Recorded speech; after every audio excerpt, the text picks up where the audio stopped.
please welcome Cauri Jaye.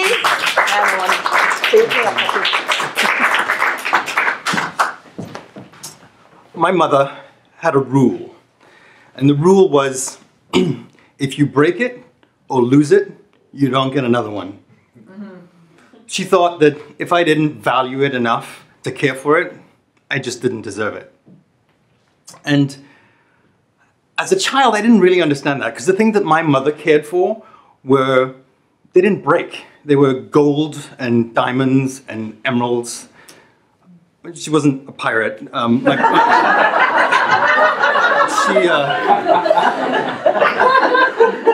parents ran a chain of jewelry stores.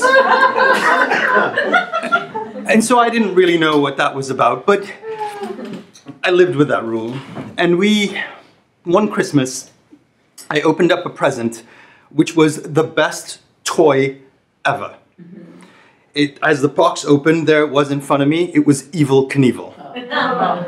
And for those of you who may not know who Evil Knievel was, he made himself very famous in the news in the late 70s as he rode his motorbike over more and more ridiculous obstacles, right? So he would go and jump over a couple of cars, and then he would jump over a few trucks, and then a few months later he would jump over a house, and then a ravine.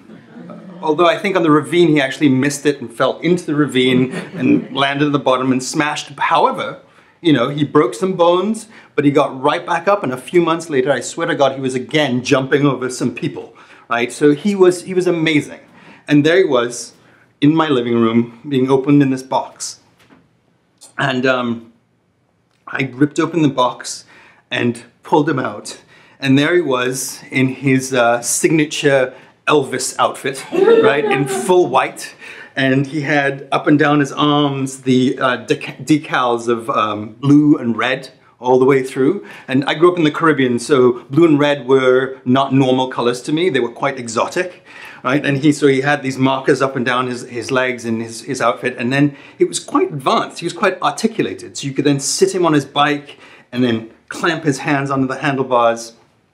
And I didn't have to read the instructions. I just knew what to do. I took him, and the little bike had two little pegs on the back of it, two little white pegs, and I stuck it up inside this red plastic archway, put it down on the ground, and I just revved and cranked this handle until I could barely breathe. And it was like magic. You didn't stop. It just kind of knew by itself that at some point it needed to go, and Evil would drop down and the wheel would hit and it would fly across the room, and he just flew across this room. We had quite a big house, and this thing just flew across, you know, like breaking the sound barrier, I swear. And it went all the way, and then it smacked into the wall. And I ran over to it and I picked it up, and I just marveled at the fact that it was fine. Right? I could do this again and again. So, that year, I spent a lot of time figuring out new and interesting ways of torturing Evil. And so I did things like, I would take him and I would set up some Lego ramps with my boxcars and make him jump over them. I don't think he ever landed on the down ramp, but who cares? He would fly. And then I would take him to the top of the stairs and crank him up and have him fly, and he'd fly down the stairs and tumble, and he'd be fine. Right? And then I even once went to the garden and I ramped him over the flower pots and into the swimming pool. He was wet, but he was fine. Sometimes though, I just wanted speed. I didn't need acrobatics. And so I would find the longest run in the house, which was the patio outside. And I would set him up along the length of the patio and just crank and crank and crank until I could barely breathe. And then Evil would fly. And one time, he must have come off, and I guess he hit the paving stone not in the right way, or maybe I moved it at the last second, I don't know. But he hit it and he flew sideways. And he went over the banister and disappeared. And we lived on a hill. And so along this patio was a very, very, very tall retaining wall made out of concrete and covered in old gnarly ivy. And I ran all the way around and down the steps to the lower garden, and rushed over to Evil. And there he was. I picked him up, and he was fine.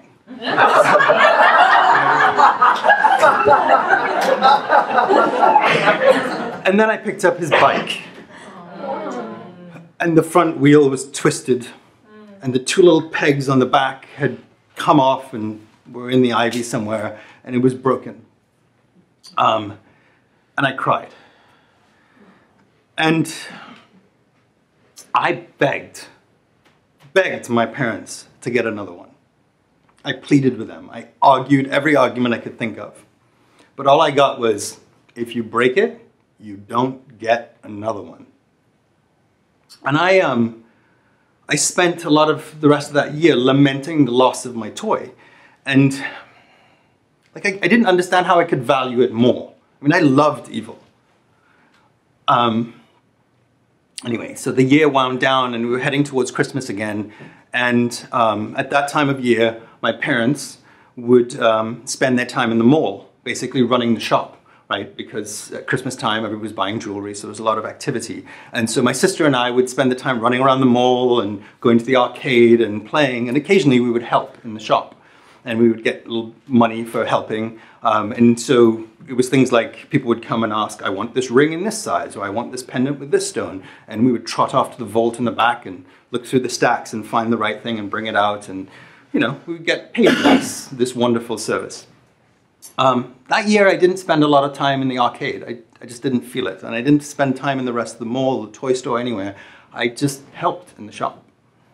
And I remember just a couple of days before Christmas, that my mother handed me some money at the end of the day. And I grabbed this money and I ran out of the shop and I ran up the escalator 2 steps at a time. I probably knocked over a couple of shoppers on the way. And I ran around the corner and there it was in front of me, Mecca. There was Toy Hill, the best toy store around. I ran inside, sprinted past Peter, who ran the store, the old guy, all the way to the back of the store and looked down, and there in the back was the very last Evil Knievel. I grabbed it up and I ran to the front. I still had the money clenched in my hand and I handed it over and I took Evil. And I walked out of the store just grinning. And I was just looking at him and already imagining all of the tricks that he and his slightly bashed up twin brother were gonna have on this bike. And just that feeling of elation as I looked at him. And when you value something enough, you should fight for it, no matter what. Thank you.